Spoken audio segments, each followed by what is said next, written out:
आज पूरा देश 76वां गणतंत्र दिवस मना रहा है। ऐसे में आज हम पूर्व सैनिक कल्याण बोर्ड के दफ्तर पहुंचे हैं, जहां हमारे साथ चर्चा के लिए मौजूद है लेफ्टिनेंट शैलेश शुक्ला जी। उनसे हम जानेंगे कि गणतंत्र को लेकर वो क्या सोचते हैं और एक सैनिक की हैसियत से सैनिक किस तरह की गणतंत्र को लेकर सोचता है।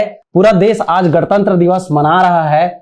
ऐसे में गणतंत्र दिवस का एक सैनिक के दृष्टिकोण से क्या महत्व रखता है? जी धन्यवाद। सबसे पहले आपने मेरे को इस संबंध में व्याख्यान रखने के लिए बताया। गणतंत्र एक दिवस किस वजह से मनाया जाता है? संविधान दिवस का है ये जी। भी फौजी गणतंत्र के ऊपर पूर्ण रूपेण आस्था रखता है जी। संविधान के ऊपर पूर्ण रूपेण आस्था रखता है। जो भी संविधान बना है उसके ऊपर हम उसी पे अक्षरशः उसी को अनुपालन करते हुए हम चलते हैं जी। कोई भी सैनिक हो, चाहे जल सेना का हो, थल सेना का हो, वायु सेना का हो, हम गणतंत्र के ऊपर पूर्ण रूपेण आस्था रखते हैं। जो हमारे कमांडर्स जो रूल्स और रेगुलेशंस के हिसाब से हमें जो चीजें बताते हैं हम उसी के ऊपर चलते हैं जी। जिस तरह से बारीकियों के साथ संविधान के महत्व को बताया और एक सैनिक के दृष्टिकोण को आपने बताया है, बहुत ही हमें गर्व होने वाली बात है, प्राउड होने वाली बात है। हम बात अब उस दिशा में जाने की प्रयास करेंगे जो दुनिया में सबसे बड़ी लिखित विस्तृत संविधान भारत का है। ऐसे में हमें अपने संविधान पर गर्व करना तो लाजमी है, स्वाभाविक हो जाता है। अब जब बात करते हैं संविधान की और संविधान के महत्व की, तो यदा कदा कहीं ना कहीं हमें अपने देश में इस पर उंगलियां उठाते भी कुछ लोग दिख जाते हैं। इनको लेकर एक सैनिक क्या कहता है? सैनिक परिवार जिसको बोलते हैं आर्म्ड फोर्सेस जी, हमेशा से जब से ये इसकी ओरिजिन है से लेकर के आगे तक चलता रहेगा। यह पूर्ण रूपेण अपॉलिटिकल है। इसमें किसी भी प्रकार की पॉलिटिक्स की कोई गुंजाइश नहीं है। तो ये सबसे बड़ी हमारे लिए एक प्रसन्नता की चीज है कि हमें पार्टी, चाहे वो कांग्रेस की हो, पार्टी बीजेपी की हो, पार्टी किसी की भी होने दो, हम सिर्फ संविधान को सैल्यूट करते हैं, संविधान को हम मानते हैं। संविधान के तहत जो भी हमें अपने हायर अथॉरिटी से, रक्षा मंत्रालय हमारा सबसे मुख्य है, जहां से हमें जिस प्रकार की आदेशें मिलती हैं हम उन्हीं को मानते हैं और संविधान की इज्जत हम 100% करते हैं।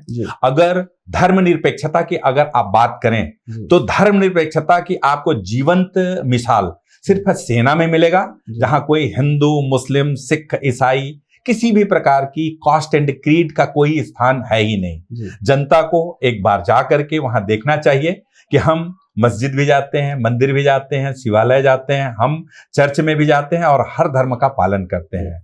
और हमारी एक ही मंत्र है, सर्वे भवन्तु सुखिनः।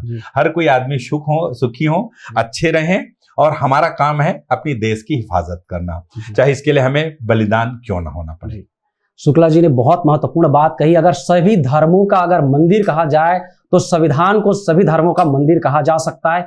और इस भावना के साथ अगर देशवासी अगर आगे बढ़ेंगे, इस जज्बे के साथ अगर आगे बढ़ेंगे, तो कहीं भी हिंदू, मुस्लिम, सिख, ईसाई के जो आज वर्तमान में हालात बने हुए, इसकी कभी स्थिति ही क्रिएट नहीं हो पाएगी। अब हम आगे बढ़ते हैं। एक सवाल हमारे और वही जो महत्वपूर्ण हो जाती है आज के परिवेश में, राष्ट्रपिता महात्मा गांधी को लेकर लगातार लोग सवाल उठाते रहते हैं। इस पर एक सैनिक क्या सोचता है? देखिए, सेना का मैंने पहले ही बताया कि सेना का स्टैंड बहुत ही क्लियर है। इसमें कहीं प्रकार की हमारी कोई प्लस माइनस का कहीं कोई कॉन्सेप्ट होता नहीं है। राष्ट्रपिता का दर्जा संविधान के द्वारा महात्मा गांधी जी को दिया गया है। तो राष्ट्रपिता थे, हैं और रहेंगे जब तक संविधान में कोई परिवर्तन नहीं होता। तो हम तो संविधान को मानने वाले हैं, उसी के ऊपर चलते हैं। आपने कभी भी किसी भी अधिकारियों को या सेना के किसी व्यक्ति को आपने कभी भी किसी प्रकार की स्टेटमेंट इस प्रकार की देते हुए ना सुना होगा, नहीं आप सुनेंगे।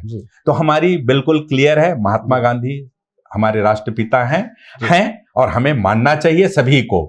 इसमें किसी भी प्रकार की हमें अपनी व्यक्तिगत राय नहीं रखनी। लोगों की व्यक्तिगत राय अपनी कुछ भी हो सकती है, हम उनके ऊपर नहीं कोई प्रश्न उठाते।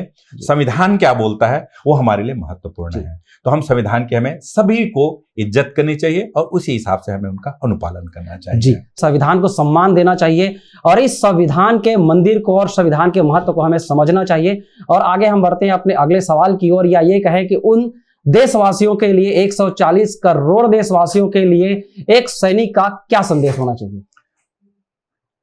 राष्ट्र प्रथम, अगर संक्षिप्त में मैं बोलूं तो राष्ट्र प्रथम, ये हमारा मोटो होना चाहिए कि हमें बाकियों को छोड़ करके हमें अपनी देश को महत्व देना चाहिए, और देश हमारे लिए उसकी जज्बा के साथ हमें देश के साथ, देश के नागरिकों के साथ एक साथ जुड़ना चाहिए, और देश को अखंड अक्षुण्ण रखने के लिए हमें अपने अपने लेवल में प्रयास करना चाहिए। हम तो सीमा पे हैं ही, जिसके लिए हम किसी को 1 इंच जमीन ना लेने दिए हैं न देंगे, चाहे हमें इसके लिए क्यों न बलिदान होना पड़े।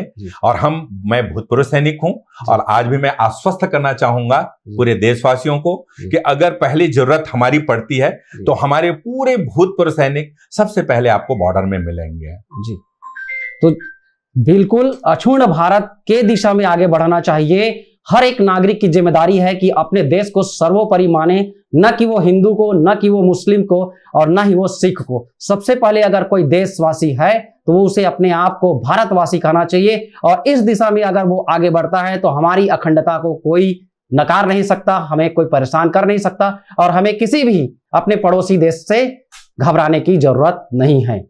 हम आज जिन तथ्यों के साथ आगे बढ़े हैं, इसी तरह की और भी खबर लगातार लेकर आते रहेंगे। हमारे साथ जिन मेहमानों ने आज मंच साझा किया, उन्हें हम सबसे पहले धन्यवाद करना चाहेंगे, जिन्होंने अपना अमूल्य समय हमें दिया, और हम प्रयास करेंगे कि इसी तरह की और भी ढेर सारी खबरें लेकर आते रहेंगे। तब तक के लिए बने रहें वायरल छत्तीसगढ़ के साथ। धन्यवाद।